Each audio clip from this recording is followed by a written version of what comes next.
లక్ష్మణ్ వినిపిస్తుందా? నా వాయిస్ వినపడుతుందా మీకు? లక్ష్మణ్ వర్మ గారు వాయిస్ వినపడుతుందా? Right, 1 minute. లక్ష్మణ్ వినిపిస్తుందా? వర్మ గారు మీ వాయిస్ నాకు వినపడుతుంది. నా వాయిస్ ఓకే వినిపిస్తుంది. ఓకే.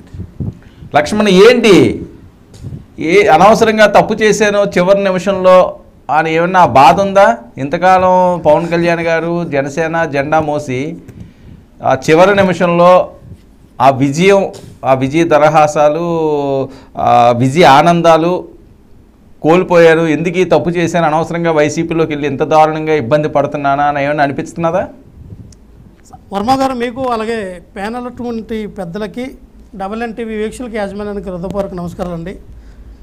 అటువంటిది ఏం లేదు వర్మ గారు. ఖచ్చితంగా నేను తీసుకున్న నిర్ణయం ఏదైతే ఉందో మరి మంచిగా ఆలోచించి ఒక మంచి నిర్ణయం తీసుకున్నానని నేనైతే భావించిన తర్వాతనే 100% చెక్ చేసుకున్న తర్వాతనే పార్టీ నుంచి బయటకు రావడం జరిగింది.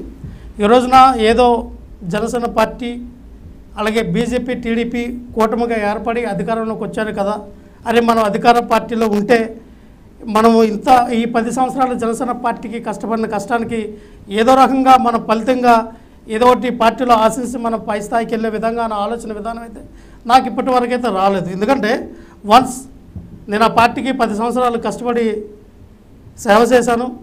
అలాగే వైఎస్ఆర్ పార్టీలో జాయిన్ అయిన తర్వాత ఈ రోజున ఖచ్చితంగా ఏదైతే మరి 10 సంవత్సరాలు జనసేన పార్టీకి వెచ్చించానో ఇక్కడ కూడా మన యొక్క వర్తిని ఖచ్చితంగా చూపిస్తా. ఈ రోజున మరి టీడీపీ జేఎస్పీ ఇద్దరు కూడా మాట్లాడుతుండగా మరి కీర్తన గారు అంటూ ఉన్నారు, మాకు అధికార మతంతో ఎవరైతే మా మీద దాడులు చేసి మాట్లాడారో మరి ఖచ్చితంగా మేము హుందాతనంగా వ్యవహరిస్తాం అన్నటువంటి కీర్తన గారు ఈ రోజున వాళ్ళు కూడా అధికారం రాగానే మాటలో మార్పు కూడా వచ్చింది. వాళ్ళు కూడా మరి నేనేమన్నాలో తెలియదు, వీళ్ళు కూడా అధికార మతంతో మాట్లాడుతూ ఉన్నారా, అహంకారంతో మాట్లాడుతూ ఉన్నారా, లేదు సర్లే మేము అధికారంలో ఉన్నారు మమ్మల్ని వీళ్ళు ఏం చేస్తారులే అనే ధీమాతో మాట్లాడుతున్నారా, వాళ్ళే చెక్ చేసుకోవాలి. ఏం మాట్లాడారు వాళ్ళు? ఇప్పుడు ఏమన్నారు, ఎంత మొన్నటి వరకు ఇదే కీర్తన గారు అవనియండి, నెక్స్ట్ గీత గారు గాయత్రి గారు ఏం మాట్లాడారో చాలా డిబేట్లో కూడా నాతో పాల్గొనడం జరిగింది. నేను చూసా ఏ రకంగా మాట్లాడారో ఏంటనేది. ఇప్పుడు మాటలు కూడా ఏ రకంగా ఉన్నాయని మనందరికీ తెలుసు. ఒకటి వర్మ గారు ఇందాకలా గాయత్రి గారు అన్నారు, మా పార్టీలో డిసిప్లినరీ కమిటీ ఉంది, ఖచ్చితంగా ఎవరే తప్పు చేసినా పనిష్మెంట్ ఉంటుంది అని అన్నారు. మరి ఈరోజు చూస్తే పట్టాభి గారు మనకు తెలుసు కదండి, అధికార ప్రతినిధి, జాతీయ అధికార ప్రతినిధి టీడీపీ, ఆయన ఈ రోజున జాస్వా గారు ఎస్పీ గారు ఇంటికి వెళ్ళారు. ఎస్పీ గారి ఇంటికి వెళ్ళి ఒక బొకేను సాల్వా తీసుకెళ్ళి ఆయన్ని కవింపు చర్యలకి అంటే ఆయన్ని ఏదో రచ్చగట్టే విధానంగా వాళ్ళ ఇంటికి వెళ్ళి మరి చేయడం జరిగింది. మరి మా ప్రభుత్వం వచ్చింది కదా, మీరు చేసినటువంటి ఏదైతే సన్మానం మాకుందో ఖచ్చితంగా అంతకు మించి మా ప్రభుత్వంలో మీకు చేస్తాం, ఒకసారి మాకు కనిపించండి అంటే ఆ ఎస్పీ గారు ఇంటి దగ్గర లేరు.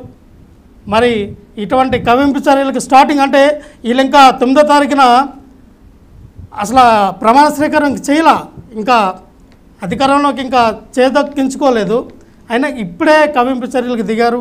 అలాగే మనం చూస్తాం వర్మ గారు ఒక ముసలావిడ 70 సంవత్సరాలు ఉంటాయి, ఈయనేమో జనసేన జెండాలు టీడీపీ జెండాలు కట్టుకొని ఒక ట్రాక్టర్ పైన వెళ్తుండగా అరే బాబు మాకు ఇబ్బందిగా ఉందంటే వాళ్ళేమో ఆ ముసలావిడిని కొట్టి ట్రాక్టర్ కింద పడేశారు.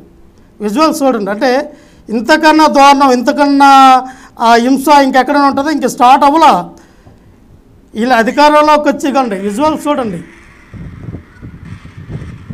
కొట్టేసి ట్రాక్టర్ కింద తోస్తారు ఆవిడని ముసలావిడిని.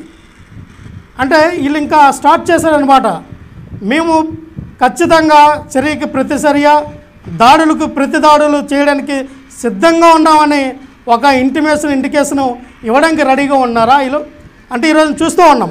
ఎప్పుడైతే మరి విడుదల రజనీ గారి ఒక పార్టీ కార్యాలయం మీద దాడి, అలాగే మా కార్యకర్తల మీద దాడి, ఇవన్నీ కూడా చూస్తుంటే అల్లర్లు మీరే కాదు, అల్లర్లు మేము సృష్టించగలం, చర్యకి ప్రతిచర్యలు ఉంటాయి, ఇక్కడ చూసుకుందాం రండి అని అధికారంలో రాకముందే ఇంత మదమక్కి కొట్టుకున్నటువంటి ఈ యొక్క కూటమిని ఏమని అనాలి?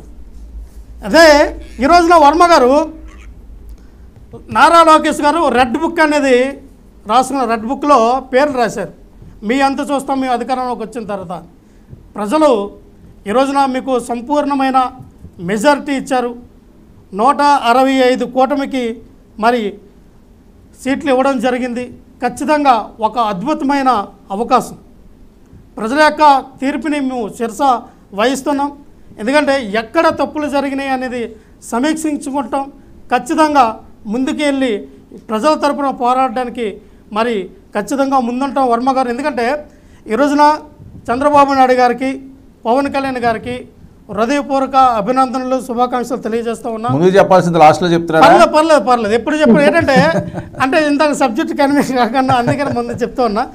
ఏదేమైనా సరే వర్మ గారు మంచి అవకాశం వచ్చేటప్పుడు చర్యలకి ప్రతిదాడులకి మేము కూడా చేస్తామనుకుంటే సరే ఏంటి కాదు. అసలు 11 మంది అంటే ప్రతిపక్షం లేకుండా అసలు నిలబడే పరిస్థితి ఉంటుందా? అసలు జగన్మోహన్ రెడ్డి గారి దగ్గర ఇప్పుడు ఎవరున్నారు? వర్మ గారు వైఎస్ఆర్ పార్టీ స్టార్టింగే ఒక ఎమ్మెల్యే ఒక ఎంపీతో స్టార్ట్ అయింది. మీకు తెలుసు, ఒక ఎమ్మెల్యే ఒక ఎంపీతో ప్రయాణం స్టార్ట్ అయిన వైఎస్ఆర్ పార్టీ 67 స్థానాలు చూసింది, 151 స్థానాలు చూసింది. ఈ రోజున 11 స్థానాలు కూడా చూసింది. అంటే వాడలు వాడలు అవుతాయి. ఖచ్చితంగా రాజకీయాల ప్రజాస్వామ్యంలో ఎవరికి పదవులు కానీ శాశ్వతంగా ఎవరికి ఉండవు. ఖచ్చితంగా ప్రజా తీర్పుకి ఎవరు అతీతులు కాదు.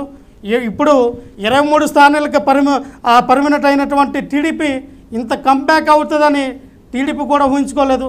ఆల్మోస్ట్ ఆల్ ఆంధ్రప్రదేశ్లో టీడీపీ చచ్చిపోయిన పార్టీని మరి జీవం పోసి ప్రాణం పోసి అమృతంలో తయారైనటువంటి పవన్ కళ్యాణ్ గారు ఖచ్చితంగా పార్టీని పైకి లేపి ఈ రోజున క్రెడిట్ అంటే కూడా పవన్ కళ్యాణ్ గారికి ఇవ్వాలి, అందులో నో డౌట్. ఈ రోజున ఎన్డీఏ కూటమి ఏర్పడడానికి, బీజేపీని తీసుకురావడానికి ఖచ్చితంగా ఈ యొక్క మొత్తం కూడా పవన్ కళ్యాణ్ గారి యొక్క విధానంలో ఆయనకి 100% క్రెడిట్ ఇవ్వడంలో మరి అత్యక్తి కాదు. ఎందుకంటే ఏదేమైనా మంచి పరిపాలన అయితే జగన్మోహన్ రెడ్డి గారు చేశారు. 11 స్థానాలకి పరిమితం అయ్యేంత దుర్మార్గమైన పరిపాలన కానీ, నీచమైన పరిపాలన, ఇంతకలా కీర్తన గారు అన్నారు నీచమైన పరిపాలన అని, అటువంటి నీచమైన పరిపాలన కానీ ఎక్కడ జగన్మోహన్ రెడ్డి గారు చేయాల.